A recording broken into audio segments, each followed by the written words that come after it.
long weekend. So I think we've got a lot of folks kind of excited about that. Hopefully it doesn't storm and rain like it looks like it's threatening to do now.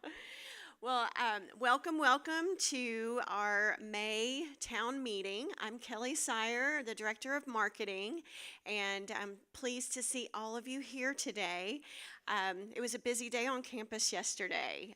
We hosted about 103 of our current Carriage Club members who came in and took a look at 7 different residences on campus, and this was really helpful because we have started reducing the number of list options that our Carriage Club members can be on. And we've started asking them to reduce that to 2 rather than be on 5 or 6 lists. And it helps us manage that process much better and more efficiently.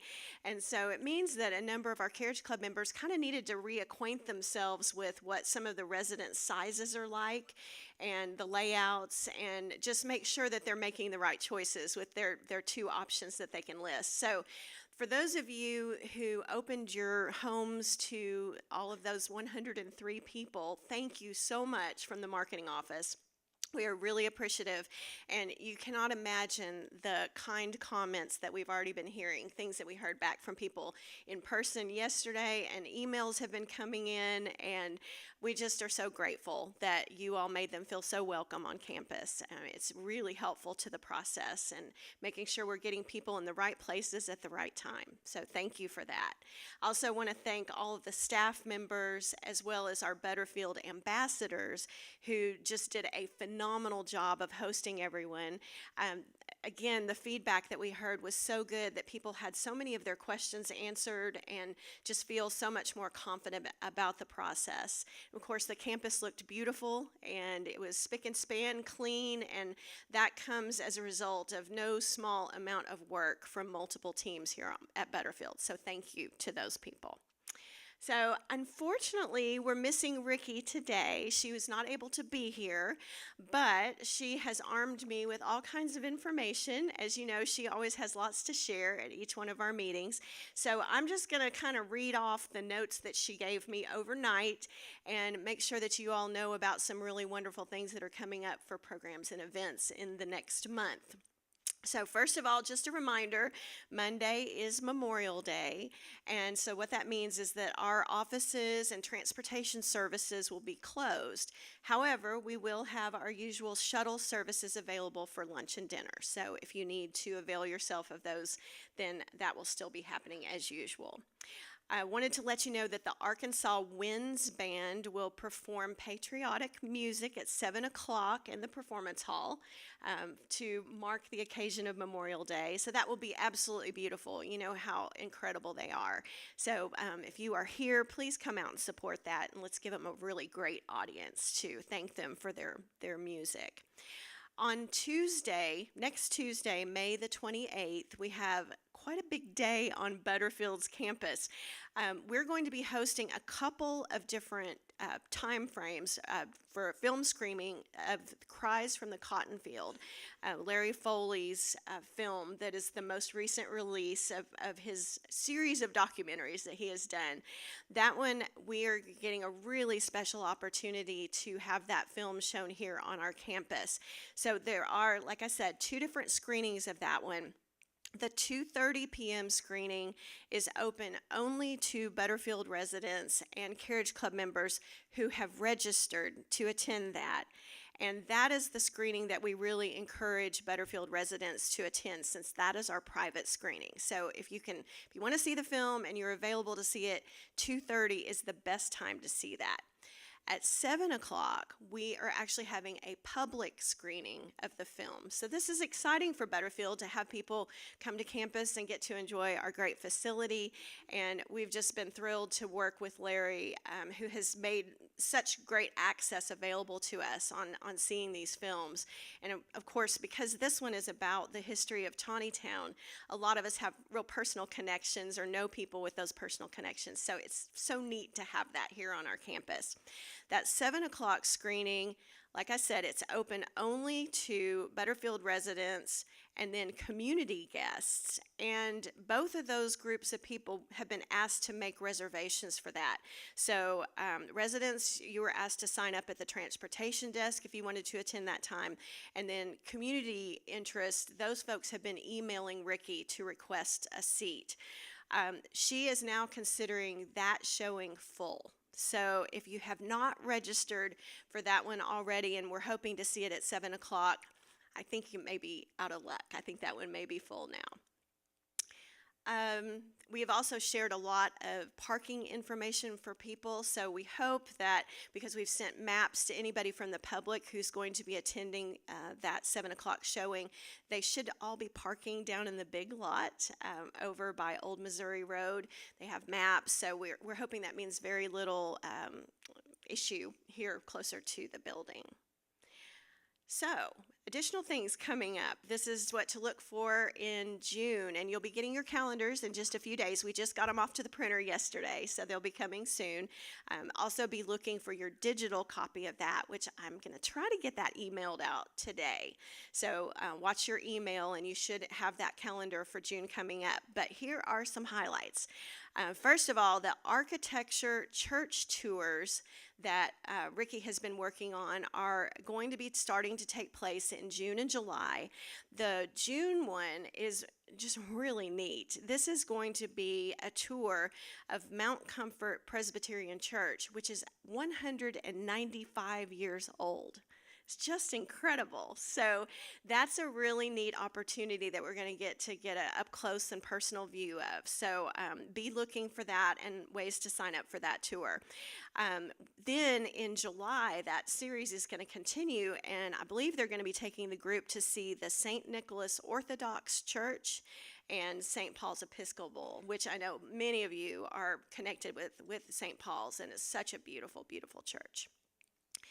To honor those who gave their lives 80 years ago on the beaches of Normandy, France, we hope you will join us for a historical and musical program. We will be lifting up our Defenders of Democracy, so it's going to be a very special program. And to make it even more special, we're going to have a performance by the Singing Men of Arkansas. I know many of you have heard them before, and their patriotic music is just incredible. So we're so lucky to have a relationship with that group that we get to see them with some frequency. Angels are among us, as they say. Active resident volunteers, we are excited to invite all of you to come together for an appreciation breakfast. This is a little way to say thank you to everybody for all the things that you do to serve in some capacity at Butterfield. This could mean the resident council, different committees, folks who work in the gardens, the health care center, the special care center, AL assistants, activity leaders. The list is it's very long. And so we know we're going to have great attendance at this event, but just be watching for information about the volunteer breakfast. We just really want to say thank you for that. We will have a guitarist and executive director of SONA, the Symphony of Northwest Arkansas, Ben Harris. He's going to be here with vocalist Sarah Jones, and they're going to be presenting a Starlight Jazz evening. So you know that's going to be fantastic. Continuing on the series that Ricky's been working so hard on throughout the course of this year, Ozarks to Ozarks, a history and travel series. We're going to continue that one into the next month with a researcher, Jessica Kowalski. She is a PhD from the Arkansas Archaeological Survey, and she's going to be talking about pre-contact inhabitants of the Ozark region. And if you're not familiar with what pre-contact means, that relates to a period in our history that is before recorded or known contact with an indigenous people with an outside culture. So very interesting from an archaeological and anthropological position. So I think you're going to really enjoy this conversation. There's so much about the Ozarks that most of us have not been exposed to, so this is a neat opportunity. Our resident lecture series will continue, and the next guest on this series will be Margaret Willock. and she's going to share her incredible experiences while working in the White House under the Clinton administration. How neat that we have someone among us that has this background and experience.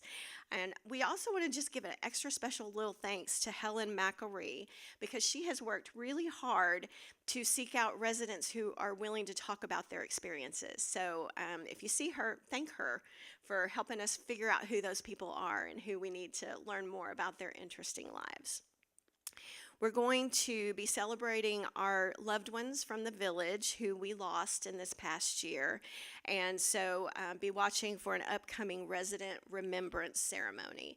We did that last year. It was really beautiful. And I think it's so important that we have that opportunity to come together to remember those folks. So be watching for that. And last but not least, we have a new music scene coming to Butterfield, and it's going to come in the form of a salon sing-along. This is going to bring together a bunch of music-loving residents who want to just get together and sing. And as I was learning more about what Ricky has in mind, they're looking for music that's really easy to harmonize with. You don't have to audition for this. You don't have to do anything but just bring your voice and your enthusiasm. And if you feel like you couldn't even carry a tune in a bucket, then just come and listen and enjoy. So that will be a fun thing that will be starting up in June. So that is all of my notes from Ricky. I am happy to now turn it over to our CEO, Kevin Spears.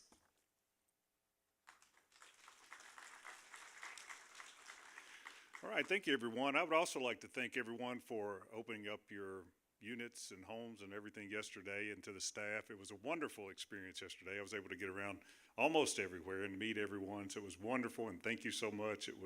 Everyone was so appreciative of everything from the food to just the generosity of everyone, and it was just very much appreciated, so thank you. I have one note from Jennifer, and Jennifer said she's had a situation come up, and exercise classes and everything has been canceled until the 30th. Is that right? To the 30th, so please make note of that. And she apologizes for that, but this was unavoidable. So, and now for the updates that I have, we have hired, as you may know by now, Senior Director of Healthcare. We sent out an email about that. She will start June the 10th, so that is very, very close now. We are ready to get her started and excited to get her on board. So that'll be coming soon, so please make her feel welcome when you see her. The strategic planning that we are doing we're at the very, very early stages of that. We have a lot of internal processes that we need to fix before we get to the strategic planning and the long-term planning of what we have here. So we have a lot of, like I said, once we have a lot of internal things, and once we do that, you'll see the strategic plan and the land use plan. All of that will be coming down the road. So just be looking for that. So we'll probably start really feel like in about July we'll really start digging into the strategic plan, but I'm very transparent. You'll know of everything that's going on. I'll mention it at every meeting that I'm a part of, so you will all be aware of that. The village homes, as you may know, both village homes have sold, so that's really good news, but as you see from the weather, they're running a little behind. It's rained almost every day since they removed the concrete. So another focus is faster turnaround. That's something that's been brought up in several meetings, also from several of you, is making sure that we're very efficient in the units and our turnover time, and we're doing a much better job with that. And the times, we're not sacrificing quality, but we are trying to turn over the units faster. So you'll be seeing that. The noise in the dining room is another thing that has been assessed, and we're waiting on a quote. So we have ideas, and there's a quote. So once the quote comes back, then they'll start with the color coordination, selection. And after that point, it'll probably be 6 to 8 weeks. I don't want to undershoot anything because you never know how long it takes them to come back and get things put up and done. But so that has been addressed, and we are working on that. Cell phone repeater. It's frustrating for all of us. I'm Verizon. Mine doesn't work either. Yesterday, I had to walk down to the Joyce to make my phone call. So I understand, and I appreciate your problem. So we are working on it. So if you have AT&T, you should be good. But my understanding is the equipment is in, but it's going to be probably another 30 days or so if you have Verizon or T-Mobile before it'll be working much better. So we are working on that. Covered parking is behind. That was supposed to be repaired. That spot was supposed to be repaired. Is it? Next week. So of course, the weather's pushed them back too. So that'll be next week. Elevator repair proposals have been in. We have 2 quotes, and Joe has sent back doing a comparison of the 2 quotes, and so that's being worked on. That's the northeast elevator. Is that correct? Northeast, because I was asking about that from a couple of you. Let's see, what's next on this? Trees. So we had an arborist here yesterday, and we walked around and we looked at all the trees. If you've asked me about a tree, we looked at that tree yesterday. We don't have any trees that are on the verge of death. We do have a recommendation to do some fertilizer around these trees, but we don't have any. So if you've asked me about a tree, I promise we looked at it yesterday, and we have a plan to make sure that tree remains healthy. So the tablecloths in the dining room, that's still being discussed for the evening meals. So more to come on that. And I got with email from Memo yesterday, so that's still being, that group meets today, or they met yesterday.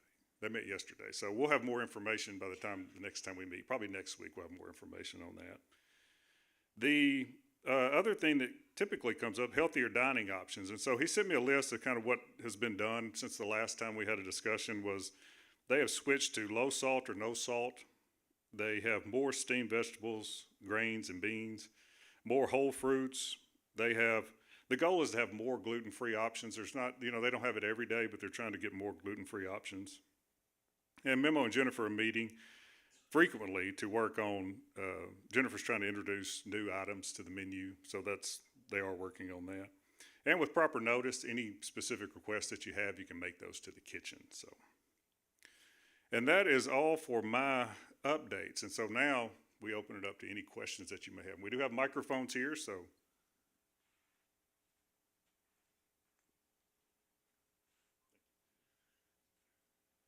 Geraldine, did you have? Michael, yeah.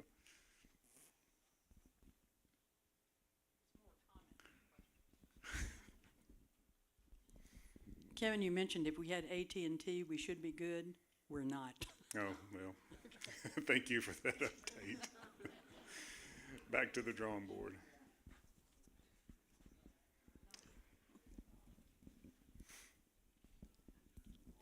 I also have a comment. We still have water pressure problems. Even today, there was hardly any water coming on the 3rd floor south. Maybe other people, 2nd floor south and 1st floor. So I hope they're continuing to address that issue. Yes, so Joe and I actually spoke this morning. They have identified, Joe, do you want to speak to this? That may be easier if you speak to this. So yeah, this morning we had a little bit of a breakthrough. We've been moving gauges around that track pressure. We've narrowed it down to where it enters the building. If you saw me get up and leave, that was a call from the city. It's a piece of equipment, without boring you with detail, that was probably installed when the place was built. We thought it was maybe city-owned. We don't need it. Talked to them, it's not. It's going to require a night shut-off, but as soon as we can, we're going to remove that because we're seeing a 20 to 30 pound pressure loss right at this piece of equipment. So again, sorry for the delay. We've had to move those valves, those gauges, starting from like 3rd floor north and south back to try to narrow it down. Every time I tell you we got it fixed, it's not, but that's the next step. And then we'll start checking pressures again. I'm very hopeful. This seems to be the root of this. So hopefully next week we'll send out a notice for the night shut off. We'll get that piece of equipment removed that's restricting, and hopefully we're good. Yes, ma'am. We had a huge pine tree cut behind our house. Will it be replaced? I wasn't aware of that. We'll look into that. I'll follow up with you on that. Okay. Oh, it was dead. Okay. I'll definitely follow up with you about that. This is not exactly a question. I've got a new roommate in healthcare, but I want to give a shout out to all of y'all that has made us feel welcome while we were in resident hall. Still making us feel welcome, but I really want to say something to the 4th floor. I'm coughing. I'm going to have to leave, so I'm interrupting. But I could not have a better floor than 4th floor. All the people were absolutely wonderful. They're still wonderful, and thank you so much. Well, great. Thank you for that comment. We appreciate that. Yeah.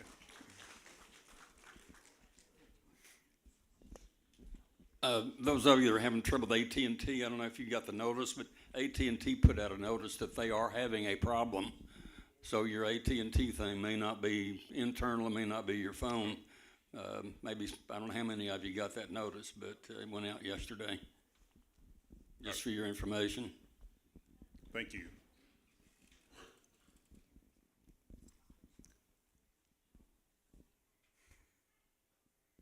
I really don't think I need a microphone, but I'm in one of the cottages, and the painters, are they gonna come back on Monday, or are they taking the day off?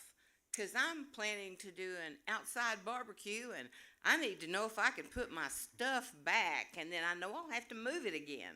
But are they gonna be painting on Monday or not? They are painting on Saturday, I know of. Joe, do we know if they're gonna paint on Monday? Saturday and Monday. Weather permitting. Okay, thank you. Okay, Patricia will be sending a notice out about that to update everyone. Because they just determined they were gonna try to catch up from the rain and paint on Saturday. Are there any other questions? If there's a question that you have that you didn't feel comfortable asking, I'll stay around as long as you wanna stay around and answer any questions that you have. All right, thank you.